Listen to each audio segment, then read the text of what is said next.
Alright, so we've covered quite a bit in this section. We've inserted a number of different pivot table views, built out different types of charts, and practiced adding slicers and timelines. And that's all great, but things do still look a little bit messy and disorganized here. So in this lecture, I'd like to demonstrate how we can take all of these elements that we just learned and combine them into a clean, dynamic, and powerful user-facing dashboard. Now keep in mind that there are a number of different ways to approach dashboard design, and there really are no right or wrong answers. So what I'm going to do is show you some of my personal tips and tricks, and you can either follow along exactly or use them as a direction to help create your own modified approach. So in this case, my first step will be to adjust the properties of all of my elements, all of the charts, plus my slicer and timeline, and I can do this in one fell swoop by control selecting all of them at the same time. And then once I have all of them selected, I can right click on the edge of one of the shapes and drill into size and properties. And when I drill down into properties, I can go ahead and select that second option for move but don't size with cells. And again, the reason I like this option is that now I can be really deliberate about how I align these objects without having to worry about things shifting around each time a column or row is adjusted. And then next, I can actually hide my raw pivot table views. So I can select columns A through E, which contains all of those pivot table views, and right click to hide them. Because in this case, I don't want my actual source pivots to be visible. I want my focus to be entirely on the visualizations, and I don't want users to accidentally change or edit those pivot table views. Keep in mind you could also use workbook protection settings to accomplish a similar thing. But typically what I'll do is make a separate tab available with a pivot table built out that users can dig into if they want to slice and dice and explore that data any further.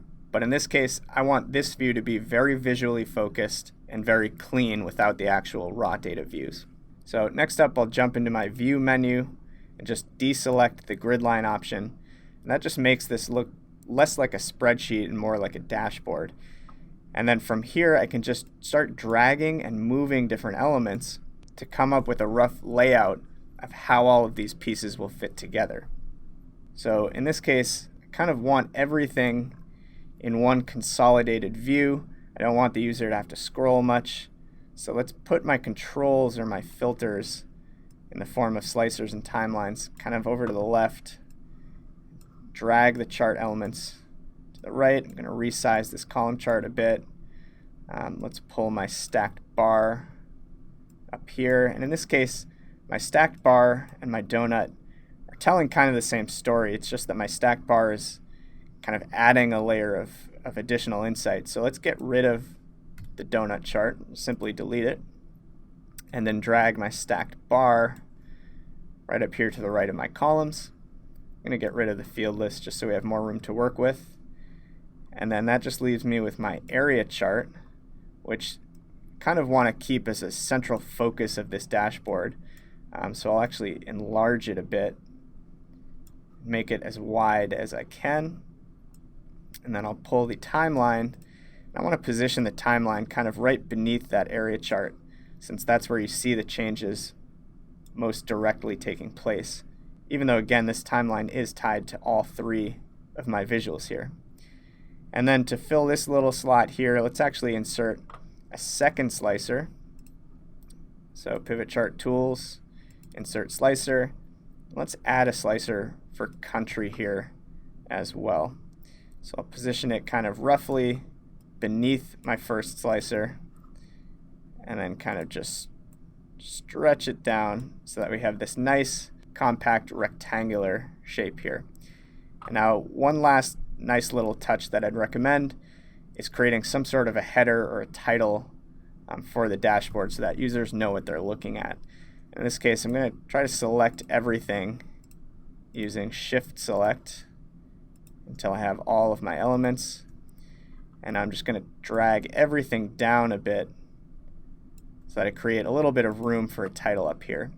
So to do that, I'll insert a new shape, just a rectangle, and click and kind of drag it out in place. And I'll make this IMDb movie dashboard in bold, go to my home menu, center that text, and make it quite a bit larger. And for the shape properties itself, I don't really like the blue, so I'm going to give it a dark gray fill with no line. So there's my kind of header title. And now that I have my layout in place, it's as simple as going through piece by piece to lock in the alignments and make any final formatting tweaks that I need to. Again, this is going to take a few minutes, so you can follow along if you'd like, but the point is to demonstrate some of the tweaks that I would personally make for a dashboard like this. So I'm going to just kind of go piece by piece and do some polishing and alignment of these elements. So starting with my column chart, there are some pieces I don't really need. I don't need the title here, so I can delete the title. I can delete the legend. And in my pivot chart analyze tools, I can hide those field buttons as well. Now let's just make the axis title bold, my series labels bold.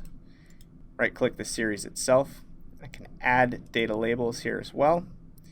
Let's make these italic, Control I, and then right click the actual series, and I'm just going to change the fill from this light blue to kind of this darker grayish blue color here. And in my series options, I don't want quite as much of a gap between my series, so I'm going to make that adjustment as well. And there we go. Moving on to our stacked bar chart. I don't really like the positioning of this legend, so I'm going to move the legend to the top of our chart, kind of drag it out to resize it a bit. I'm going to make my vertical axis labels bold, and I do need an axis title here on the horizontal to really tell the user what metric or what numbers they're looking at. So pivot chart tools, design, add chart element, axis titles, primary horizontal. And in this case, just like the column chart, we're looking at the number of titles. So I can make that bold, drag the edge to resize it, move it anywhere I choose. Okay, now I'm happy with my stacked bar chart. So moving on to area. This one's pretty close. I do need to go into design and add a vertical axis title for this one, because in this case we're not looking at the number of titles like the first two charts, we're looking at gross revenue here. So again, add that title, make it bold. Now one other tweak that I want to make to the area chart is with the actual value labels. So right now we're looking at gross revenue, which includes numbers in the billions. So Excel by default is applying a general number format, which is kind of translating it into this scientific notation, which is very tough to read, especially for a casual user. So a little pro tip here, I'm going to right click and format the axis. All the way in the bottom of our axis options, you'll have this number drill down. And from here you can change the category. So you've got custom number formats like you've seen before, currency, date, percentage, etc. In this case, I'm actually going to show you a really cool custom number format to turn these into shorthand billion numbers. And so what you want to do is type this exact code here in the format code line. It's a $, hash mark, comma, hash, hash, 0, 3 consecutive commas, and then a B in quotes. And what that does is it shrinks those billions numbers with all of those zeros down to a shorthand version and appends a label B at the end. So now you can read it as 10B, 9B, 8B, or 10 billion, 9 billion, 8 billion, and so on and so forth. And if you want to apply the same trick for millions, for instance, instead of 3 commas, use 2 and change the B to an M. If you want to use this custom format for thousands, then only use 1 comma and change the B or the M to a K. So this is a really helpful custom number format that in our case really helps readability quite a bit. So I can close that format pane, change the format of some of these slicers. I kind of like this option with the bluish gray shading. So I'm going to make that change to both of my slicers. And now I'm almost there. One thing I do want to do is kind of be deliberate about how I'm aligning things. So I'm going to select the edge of my slicer, select the edge of this slicer, and select this top label. Basically everything where I want to align the left edge to make this nice and clean. From there I can go into drawing tools, align left. And then I can do this in a number of different places as well. I can select these three elements, drawing tools, align top, and I can kind of just drag pieces as well. If we want to distribute these three elements equally horizontally, we can use a different align option, which is distribute horizontally, and that creates equal spacing between them. So obviously not totally critical stuff, but having a dashboard that's clean and consistent and buttoned up really does go a long way. So almost there. And now we've got a pretty nice layout. Everything's kind of in this one clean view. Everything's aligning nicely. We've got all of our chart elements in place.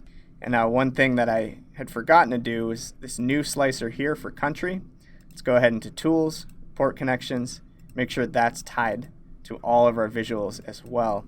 So now both our slicers and our timeline will drive all of the charts in the dashboard. So for instance, let's drag the timeline out to 2015. There we go. And then again, we can enable multi-select here. So removing G, now we're only looking at PG, PG-13 and R. Removing PG allows us to only look at PG-13 and R, and so on and so forth. So really cool, totally dynamic dashboard that now looks really tight and really polished. So now that I'm ready to share this with the world, I want to make one final touch, which is to go to Page Layout and customize some of the page setup and print options so that if users want to print out a snapshot of this dashboard, it will automatically scale really nicely onto one page. So for margins, I'm going to choose narrow margins. I want my orientation here to be landscape since it's wider than it is tall.